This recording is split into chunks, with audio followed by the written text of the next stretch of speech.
नमस्कार।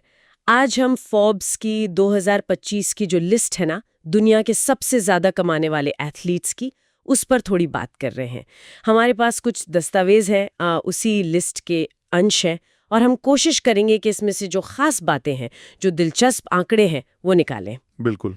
और ये लिस्ट हर साल आती है, तो ये देखना बड़ा दिलचस्प होता है कि खेल की दुनिया में पैसा कैसे घूम रहा है।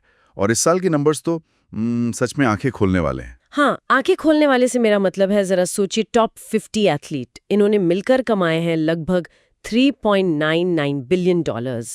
ये बहुत बड़ी रकम है। बिल्कुल, 3.99 बिलियन। और शायद सबसे हैरान करने वाली बात यह है कि इस टॉप 50 लिस्ट में आने के लिए जो कम से कम कमाई चाहिए, वो भी इतनी बढ़ गई है। हाँ, ये पॉइंट बहुत जरूरी है। इस साल टॉप 50 में आने के लिए चाहिए कम से कम $53.6 मिलियन। 53.6 मिलियन। जी। और अगर हम पिछले साल मतलब 2024 से तुलना करें तो वो आंकड़ा था $45.2 मिलियन। अच्छा, 45.2 से 53.6 मिलियन। हाँ, यानी सीधे सीधे 19% की बढ़ोतरी सिर्फ एक साल में। 19%? ये तो जबरदस्त उछाल है। ये साफ दिखाता है कि भाई, टॉप लेवल स्पोर्ट्स में पैसा कितनी तेजी से बढ़ रहा है। बिल्कुल, मतलब खेल अब सिर्फ खेल नहीं रहा, ये तो एक बहुत बड़ी इंडस्ट्री बन गया है ना। हाँ बिल्कुल। और ये पैसा सिर्फ लिस्ट में नीचे वालों के लिए नहीं बढ़ा है ना।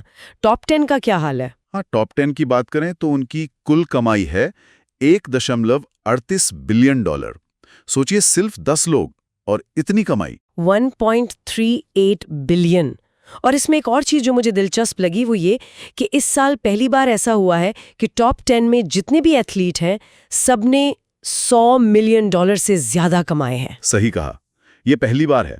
2024 में ऐसा नहीं था। तो ये 100 मिलियन वाला जो मार्क है ना, ये एक तरह से एक माइलस्टोन जैसा है। हाँ बिल्कुल, एक मनोवैज्ञानिक सीमा भी पार हो गई है।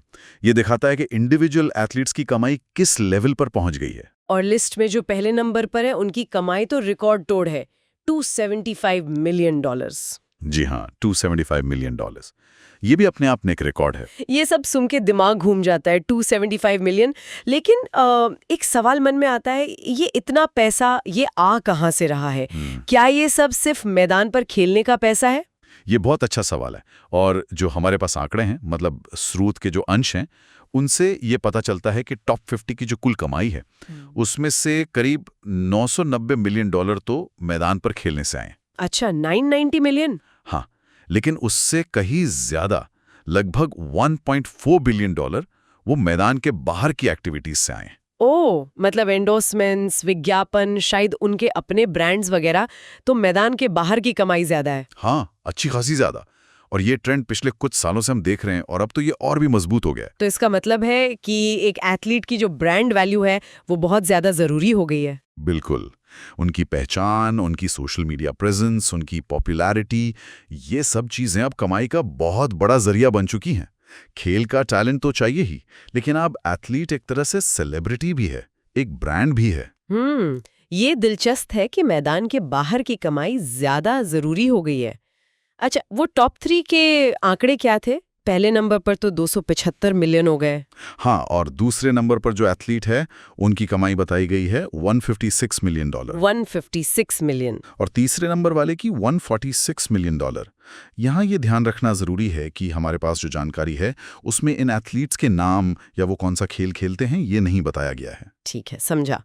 तो कुल मिलाकर इन सब आंकड़ों से क्या समझ में आता है? क्या निचोड़ है इसका? देखिए, मेरे ख्याल से जो सबसे बड़ा टेक अवे है, वो ये है कि प्रोफेशनल स्पोर्ट्स के बिल्कुल टॉप पर, शिखर पर बहुत ज्यादा पैसा जमा हो रहा है, और ये रकम लगातार बढ़ रही है। हाँ, ये तो साफ दिख रहा है। कुछ गिने चुने एथलीट हैं जो अविश्वसनीय कमाई कर रहे हैं, और उनकी कमाई का एक बड़ा हिस्सा, जैसा हमने देखा, अब मैदान के बाहर से आ रहा है।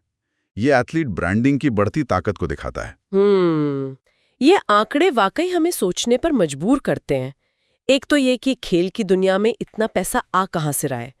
क्या ये मीडिया राइट्स है, स्पॉन्सरशिप है, कहाँ से? सही सवाल है। और दूसरा ये कि भविष्य में कमाई के ये ट्रेंड्स किधर जाएंगे?